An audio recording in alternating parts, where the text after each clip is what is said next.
How to set up an end-to-end encryption PIN in Messenger.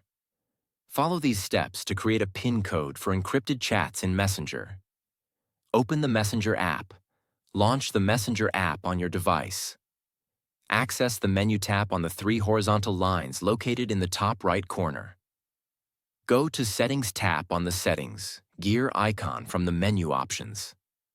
Navigate to Privacy and Safety, scroll down, and select Privacy and Safety.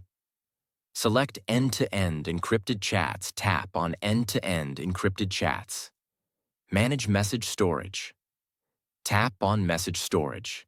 Reset your PIN, select Reset PIN. Enter your desired 6-digit PIN code. Confirm by entering the PIN again. Once done, your encrypted chats will be secured with the PIN you set, ensuring privacy and protection of your messages.